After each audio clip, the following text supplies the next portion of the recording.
A Grécia helênica representa um ponto alto da história humana e, especificamente, um ponto alto na tradição ocidental. Suas esculturas e obras de arte pareciam divinamente inspiradas. Seus poetas, pensadores e escritores estão até hoje entre os melhores que o mundo já produziu.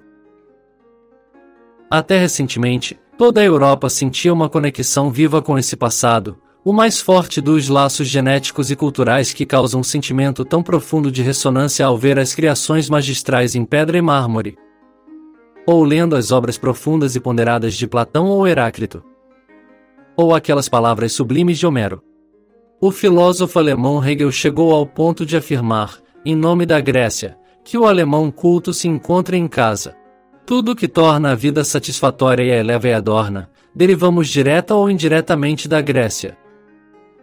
Voltaire certa vez fez o maior elogio à famosa corte de Frederico, o Grande, proclamando-a, entre aspas, era Esparta pela manhã, Atenas à tarde. E a autora Madison Grant comparou a relação de Esparta e Atenas entre disciplina marcial e domínio artístico. A Grécia helênica era quase universalmente reconhecida como uma lufada de ar fresco, um florescimento da mente, do corpo e da alma. Um povo excepcional que cultiva para si uma existência excepcional. Que inevitavelmente produziu arte, heróis e ideais excepcionais. Troia Antiga.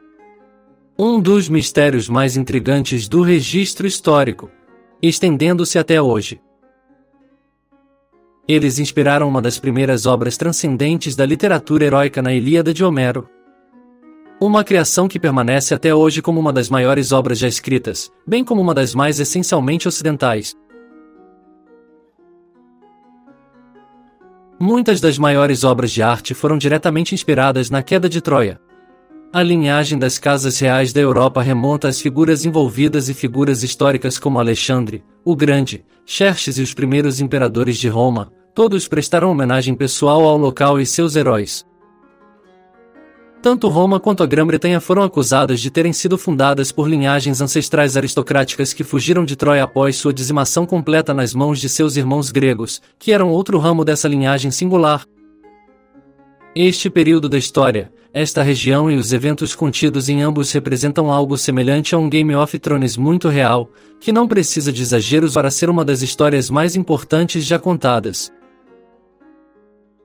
E, no entanto, em alguns 100 anos, nossa compreensão de todas as coisas de Troia mudou completamente.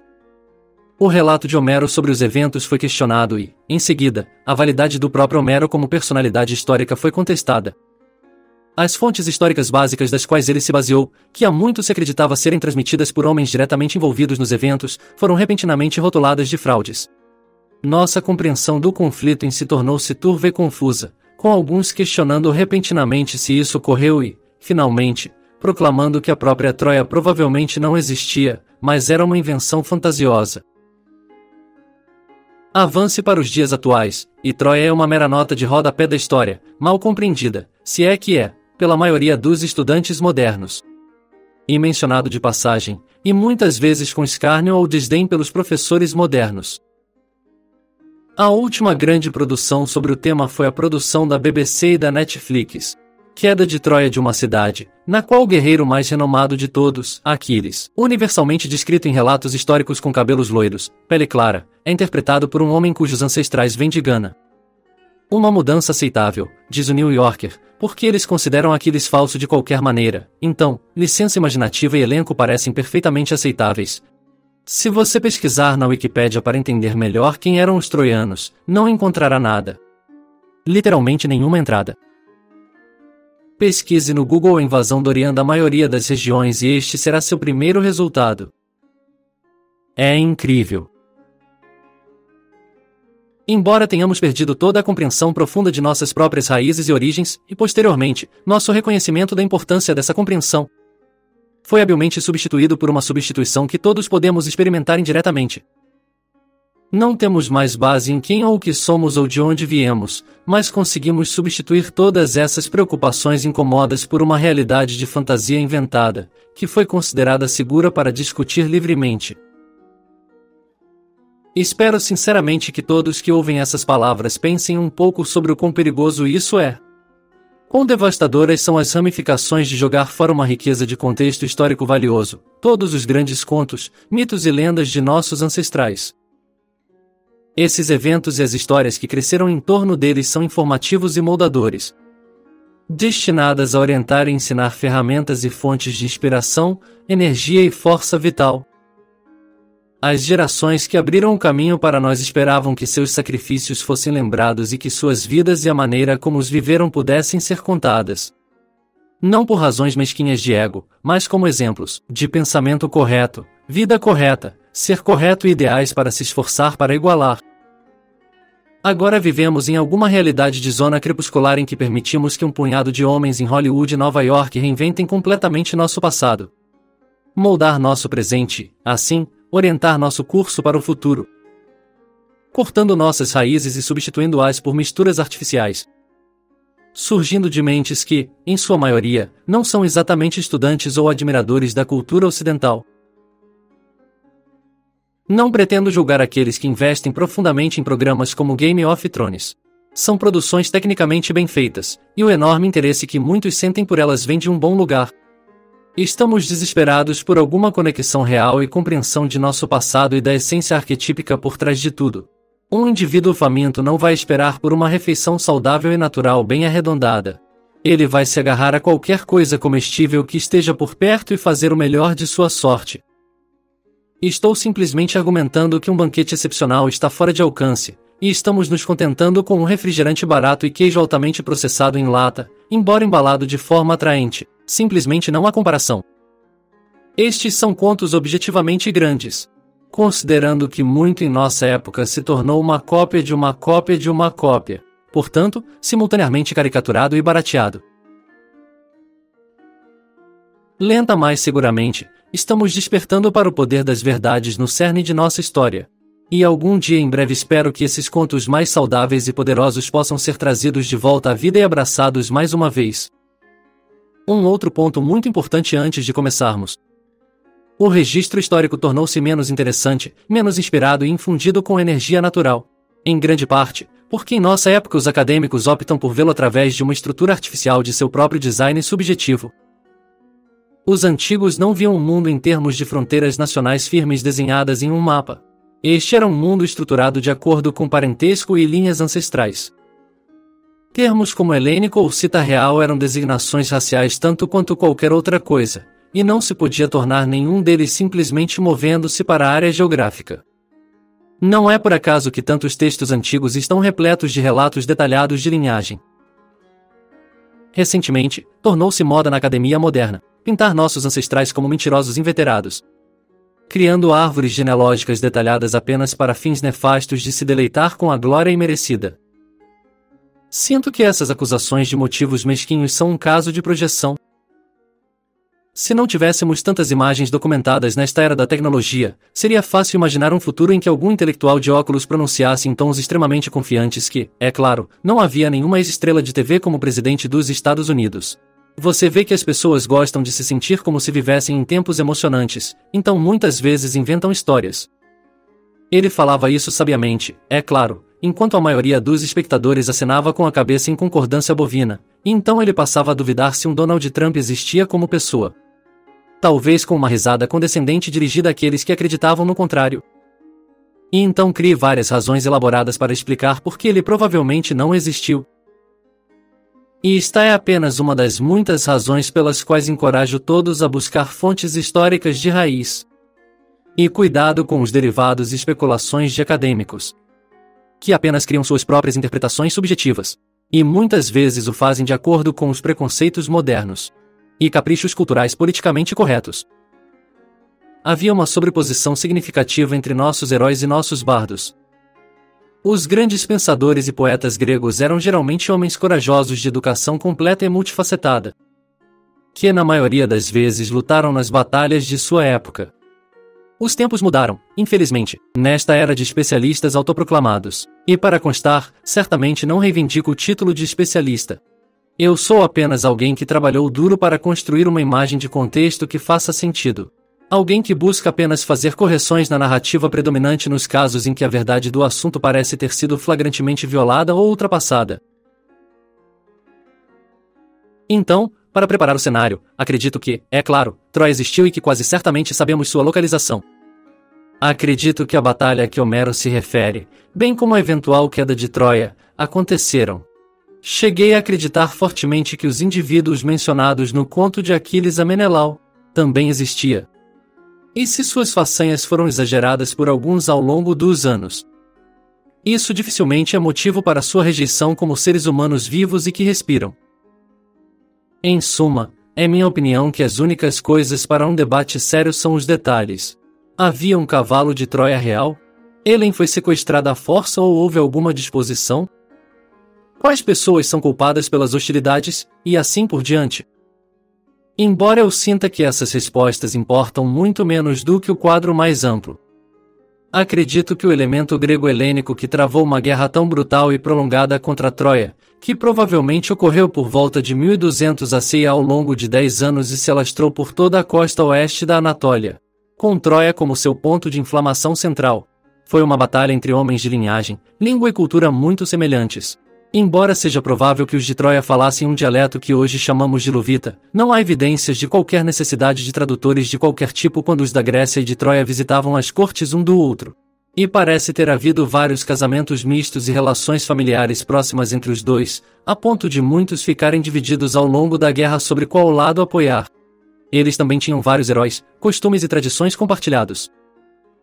Citação: príncipes troianos e aliados troianos. É uma coisa triste para nós estarmos em guerra com os gregos. Mas uma coisa ainda mais triste e dolorosa é que, por causa de uma mulher, fizemos inimigos dos amigos mais próximos daqueles que, sendo descendentes de Pélope, estão unidos a nós até por laços de casamento. Fim da citação. No entanto, devemos parar por um momento aqui para esclarecer termos e descritores. O grego é um termo guarda-chuva preguiçoso aqui. Na realidade, havia vários povos bastante distintos se misturando nisso. Região. Kretcher argumenta que houve 3 grandes ondas de movimentos na Grécia, começando com o elemento proto-jônico por volta de 2000 AC, talvez melhor referido como Pelasgo. Seguido por um elemento proto-caiano por volta de 1600 AC e, finalmente, um elemento dórico por volta de 1200 AC. Heródoto parece concordar aqui e dizer, citação, os principais povos eram os lacedemônios. Essas raças, jônica e dórica, foram as mais importantes nos tempos antigos. O primeiro um pelasgo. E o segundo um helênico. Povo. A raça pelasga ainda não saiu de casa. A raça helênica vagou com frequência e longe. Fim da citação. Assim como mencionei em vídeos anteriores, essas ondas parecem ser migrações do que provavelmente já foi um estoque racial singular. Dito isto, parece haver algumas diferenças dignas de nota. Os estoques mais indígenas, palestinos e junicos parecem ter sido um pouco mais calmos e pacíficos, um pouco mais apegados à terra. Talvez um pouco mais baixo em estatura e mais semelhante em aparência física aos minoicos e micênicos de cabelos escuros retratados em tantas paredes e afrescos da região. Sobre os aqueus, o historiador J. Bagnell Bieri afirma: é incerto em que época os aqueus fizeram sua primeira aparição na Península Grega. Eles eram um povo de pele loira, de fala indo-europeia, que desceu das regiões do Danúbio e fez conquistas na Tessália e na planície de Spurchios. Com o passar do tempo, alguns de seus chefes conquistaram o domínio sobre o Peloponeso, na Argólida e na Lacônia. Provavelmente por casamentos com as filhas das antigas dinastias gregas. Não é provável que os invasores aqueus tenham vindo em grande número. Eles formaram uma pequena classe dominante que logo foi assimilada em fala e maneiras aos seus súditos gregos. Eles não operaram destruição. Eles conquistaram senhorio e liderança, e seu espírito aventureiro guiou a Grécia a grandes empreendimentos. Fim da citação. Há uma referência intrigante a um encontro no campo de batalha de os campeões Glauco e Diomedes, que acabam enfiando suas lanças no chão, abraçando-se como irmãos e trocando armaduras ao relembrar seus laços ancestrais. Ambos são mencionados como estando entre os maiores guerreiros aqueus.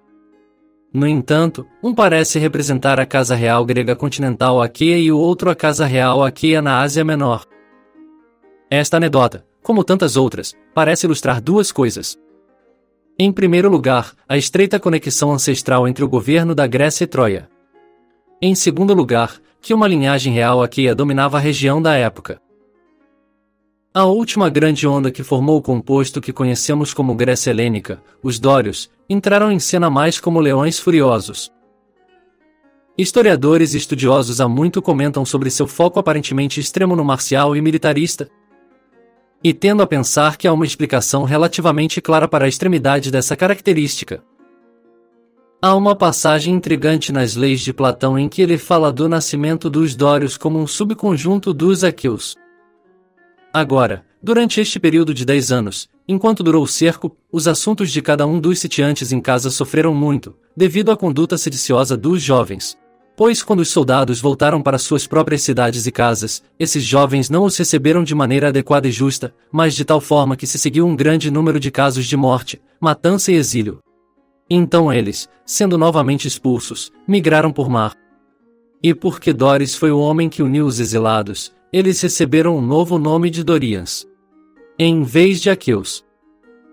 Mas quanto a todos os eventos que se seguem a isso, vocês, lacedemonios, relatam-nos todos eles plenamente em suas tradições. Fim da citação.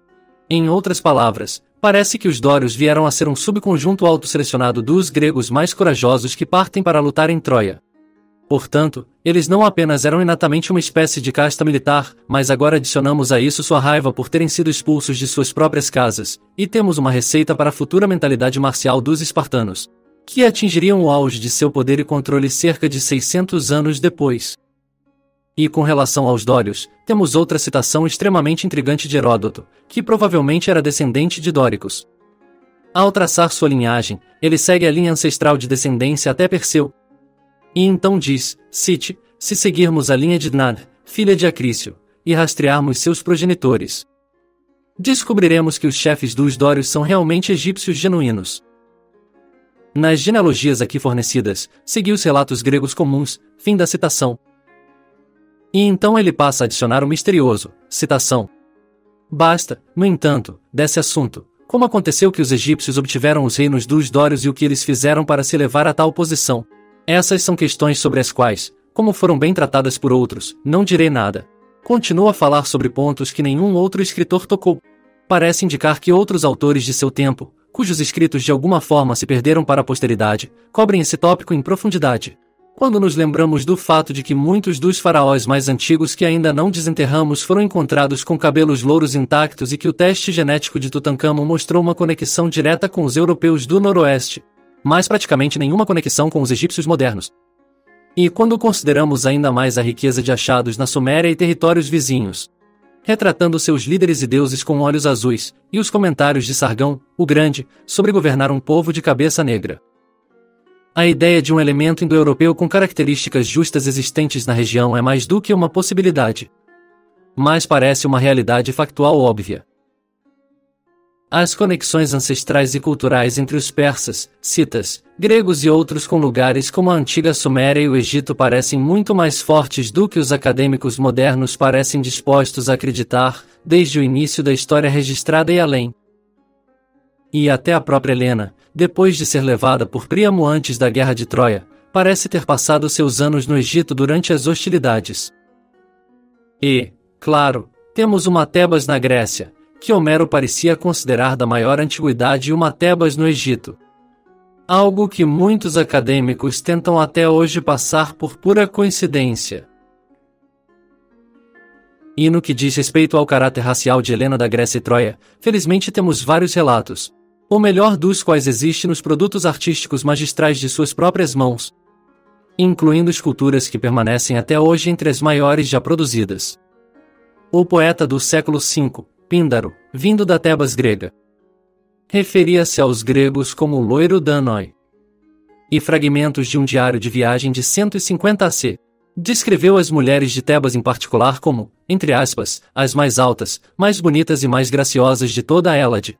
Seu cabelo amarelo está amarrado em um nó no topo da cabeça. Fim da citação.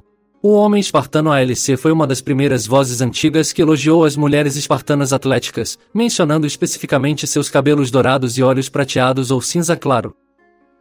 Mesmo no século IV DC, Adamantius, um médico e cientista alexandrino, escreveu em seu Ofício Gonomatica que, de todas as nações, os gregos têm os olhos mais belos, acrescentando que onde quer que a raça helênica e jônica tenha sido mantida pura, vemos homens altos de constituição bastante larga e reta, de pele bastante clara e loira. Fim da citação. E, claro, a lista de deuses, deusas e heróis com características semelhantes é grande demais para ser coberta aqui. Mas o que acho ainda mais interessante são os relatos físicos escritos no relato em primeira mão dos eventos de Troia, de autoria de um certo Dário da Frígia, daqueles cidadãos mais misteriosos da própria Troia. Acho seu estilo de escrita fascinante e, em seguida, ele opta por dar uma breve descrição física e psicológica de quase todas as principais figuras envolvidas.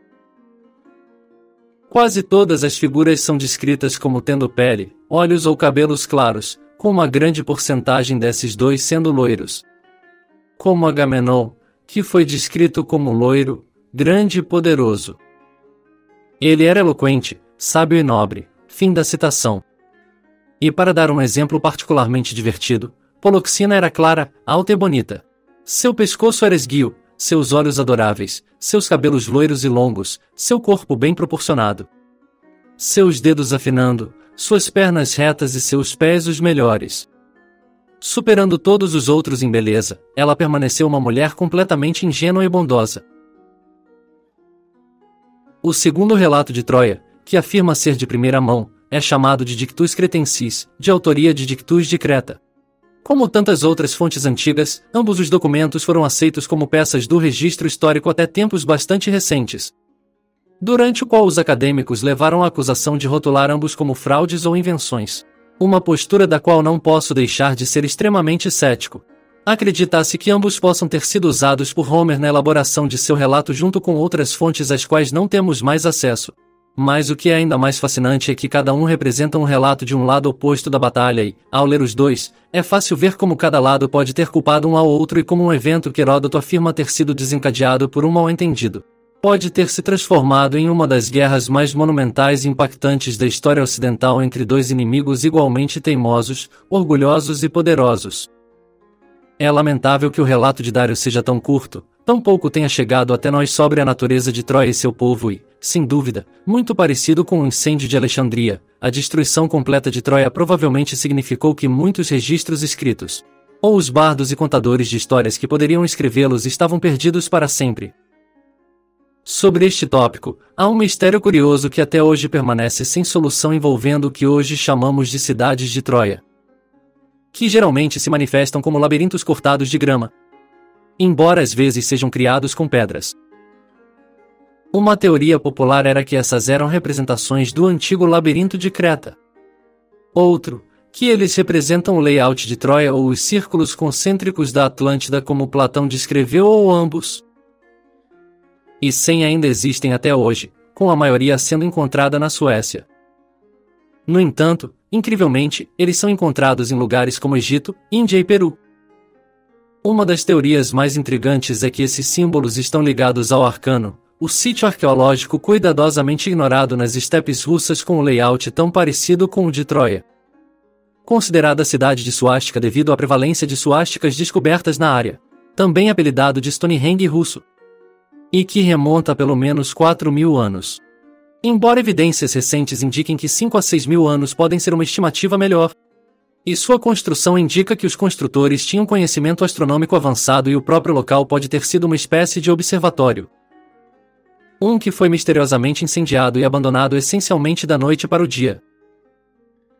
Por que este local existe naquela vasta área que representa os locais de encontro daqueles antigos arianos que quase não deixaram registros escritos, nossos velhos amigos, os citas? É importante falar sobre as prováveis conexões aqui. É bem sabido que houve extensos contatos entre os citas e gregos, com citas reais se casando frequentemente com gregos e trácios, e muitas vezes fornecendo esquadrões militares de elite e contingentes de guarda-costas para proteger a liderança, semelhante à guarda pretoriana, que mais tarde apareceria em Roma. Disse que os aqueus e os dórios vieram das regiões do Danúbio, conforme citado por J. Bagnobiri anteriormente.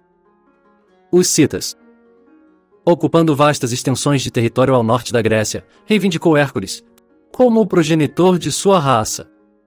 E o avanço dos dórios para a Grécia muito é conhecido como o retorno dos Heráclidas, e foi visto como a recuperação de terras que eram deles por direito, concedidas a eles por seu próprio progenitor, Hércules. Tal era a forte conexão entre os gregos e os citas que os dois povos chamaram os Calapidai e os Alisonis na fronteira eram essencialmente uma mistura entre os dois. Aquiles, amplamente aclamado como o maior dos gregos que lutaram em Troia, pode ter sido grego e cita.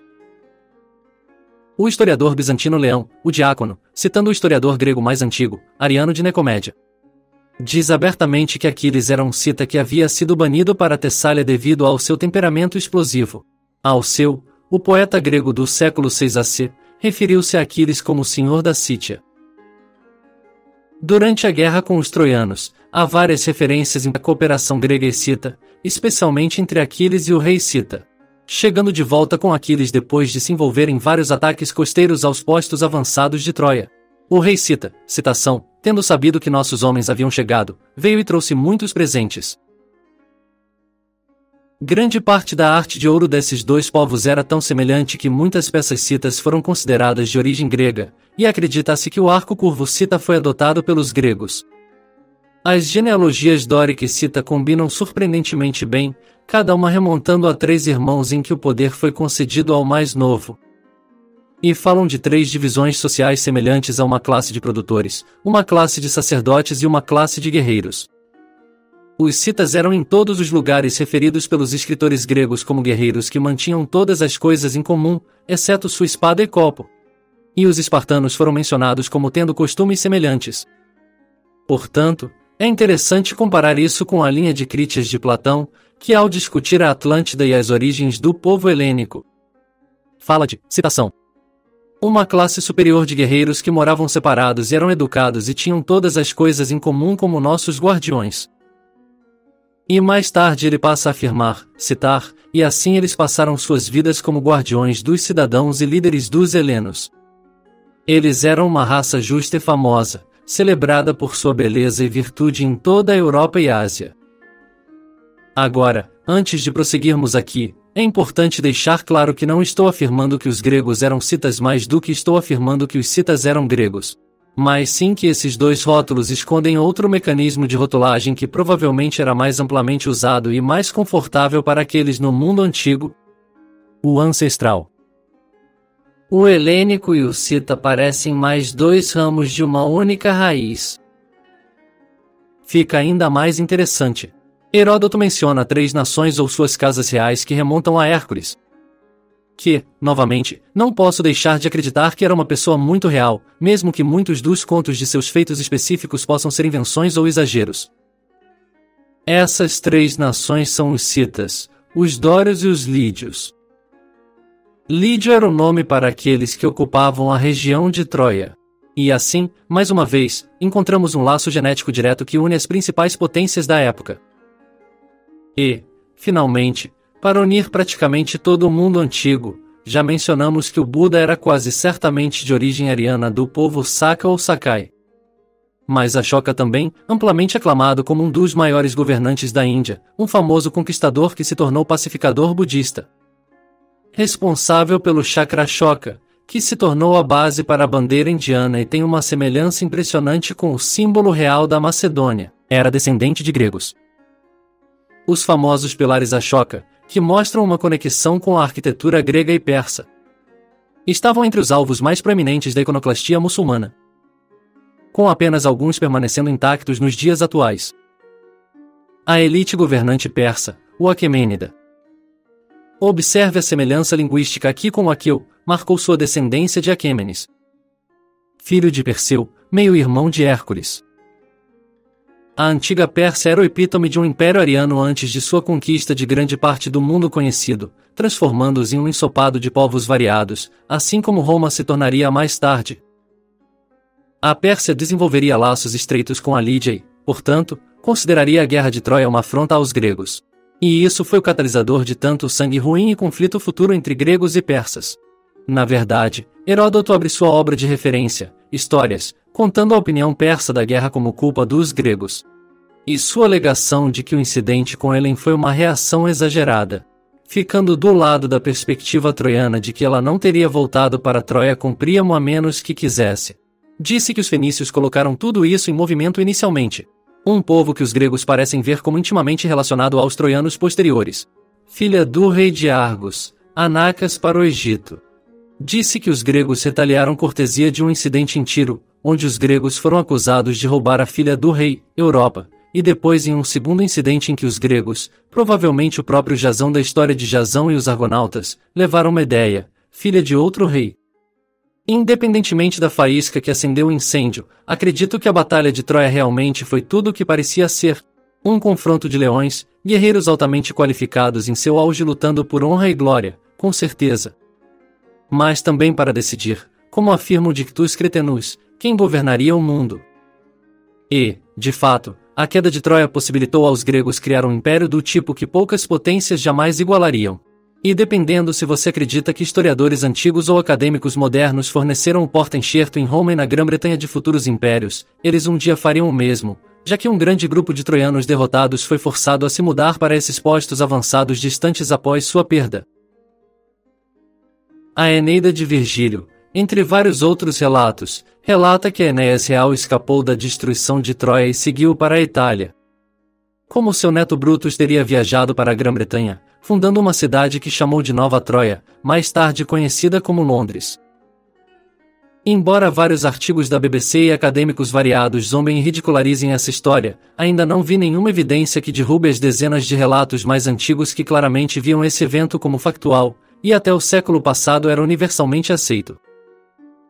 Para dar um exemplo probatório, o historiador Geoffrey de Monmouth cita uma carta intrigante do rei britânico. Citação, Casavelon, rei dos bretões para Caio Júlio César. Não podemos deixar de nos admirar, César, com a avareza do povo romano, pois sua sede insaciável de dinheiro não pode nos deixar em paz a quem os perigos do oceano colocaram de uma maneira fora do mundo. Mas eles devem ter a presunção de cobiçar nossa substância, que até então havíamos desfrutado em silêncio. Nem isso é suficiente. Devemos também preferir a sujeição e a escravidão a eles antes do gozo de nossa liberdade nativa. Sua exigência, portanto, César, é escandalosa. Uma vez que a mesma veia de nobreza flui de Enéas na Grã-Bretanha e nos romanos, e uma e a mesma cadeia de consanguinidade, brilha em ambos, que deve ser uma banda de firme união e amizade. Isso era o que você deveria ter exigido de nós, não a escravidão. Aprendemos a admitir um, mas nunca a suportar o outro. E estamos tão acostumados à liberdade que ignoramos perfeitamente o que é se submeter à escravidão. E mesmo que os próprios deuses tentem nos privar de nossa liberdade, nós resistiríamos ao máximo de nosso poder na defesa dela. Saiba então, César, que estamos prontos para lutar por isso e por nosso reino se, como você ameaça, tentar invadir a Grã-Bretanha. Infelizmente, não é meu objetivo neste vídeo recontar as batalhas em si. O relato poético de Homero sobre as hostilidades não tem paralelo aqui. Mas eu queria mencionar alguns dos elementos menos conhecidos. Primeiro, o relato de Dictys menciona a vinda de Amazon para ajudar Troia e o próprio Aquiles golpeando seu líder com sua lança, antes de agarrá-la pelos cabelos para puxá-la do cavalo.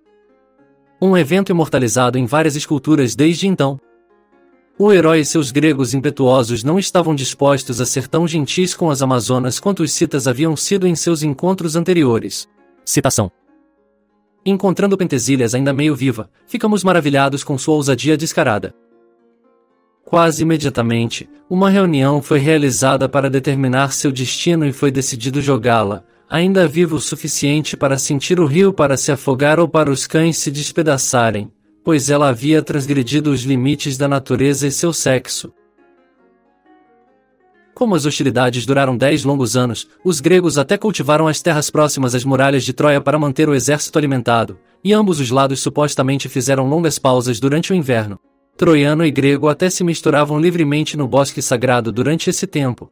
Também a menção de jogos e esportes no longo período entre as batalhas, incluindo uma competição de arco e flecha em que uma pomba foi suspensa no ar pendurada por uma corda entre dois mastros.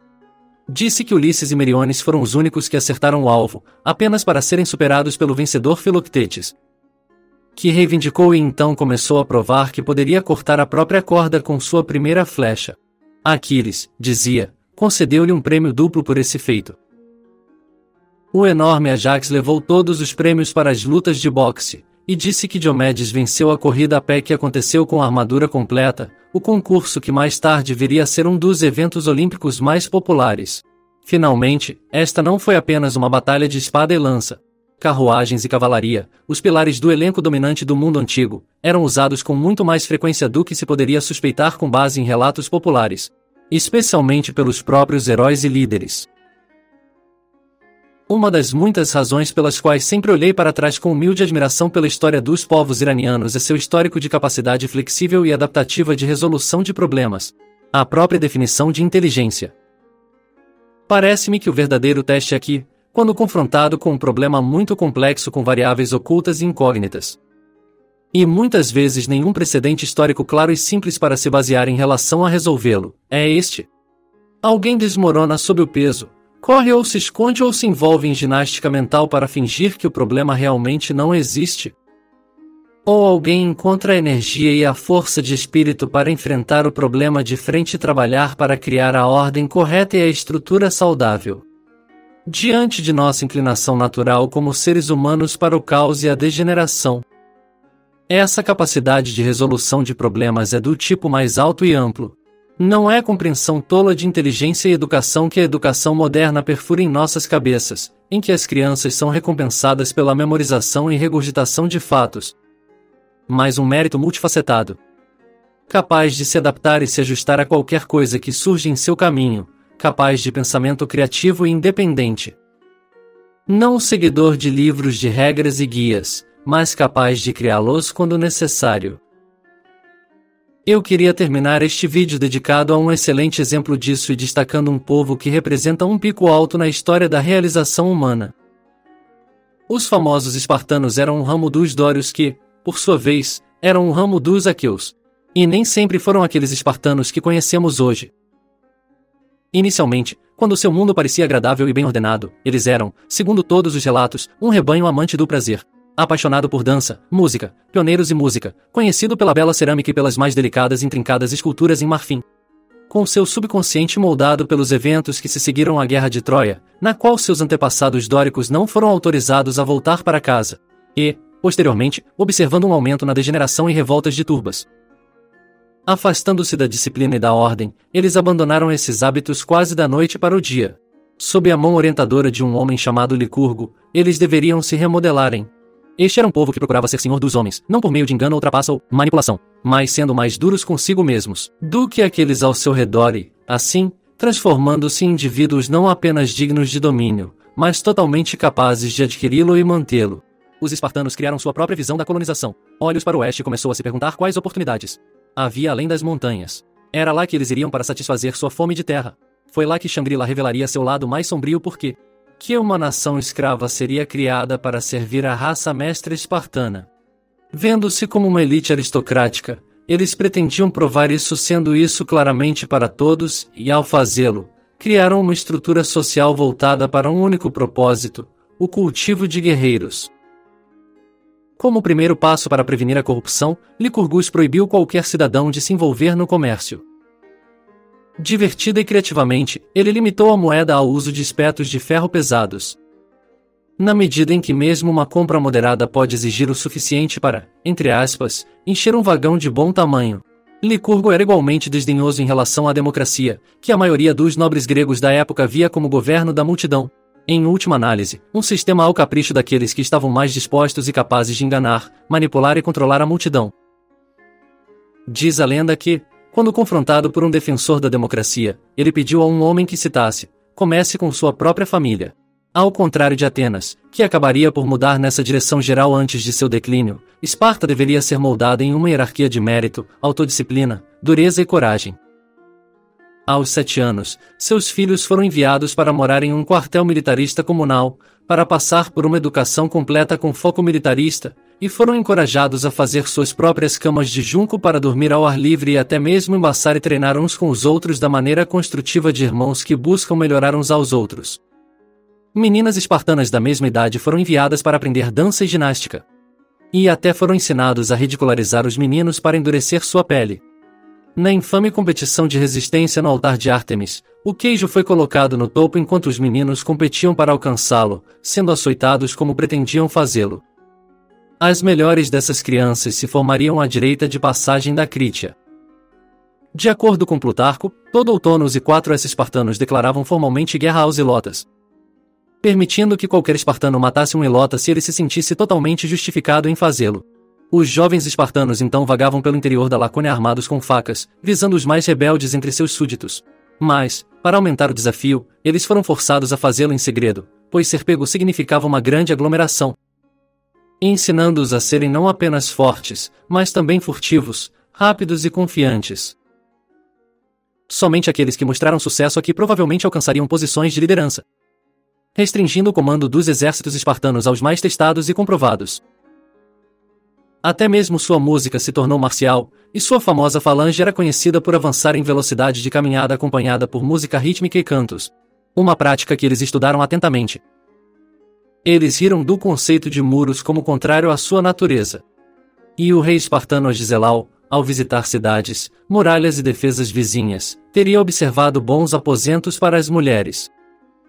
E quando perguntado onde estavam suas próprias muralhas, ele apontou para suas tropas, dizendo: "Estas são as muralhas de Esparta."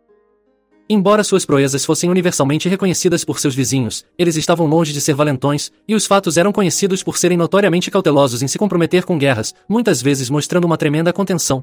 Quando os aliados pediam sua ajuda, os espartanos eram conhecidos por enviar um único estrategista ou conselheiro em vez de um exército, semelhante aos alemães que emprestavam seu estado-maior de generais ou oficiais a seus aliados.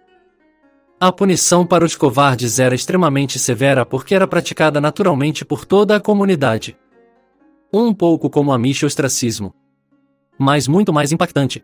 Os colegas tinham vergonha de compartilhar uma refeição com eles.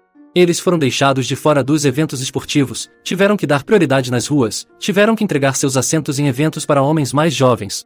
As mulheres se recusavam a se casar com eles, muitas vezes eram forçadas a usar trapos embaraçosos e usar barbas meio raspadas. Em suma, até que revertessem sua vergonha, eles eram cidadãos de segunda classe e foram levados a sentir essa diferença. Muito parecido com os citas, embora o lugar da mulher espartana fosse em casa e o lar dedicado à mais importante das profissões de moldar a próxima geração, eles receberam grande respeito.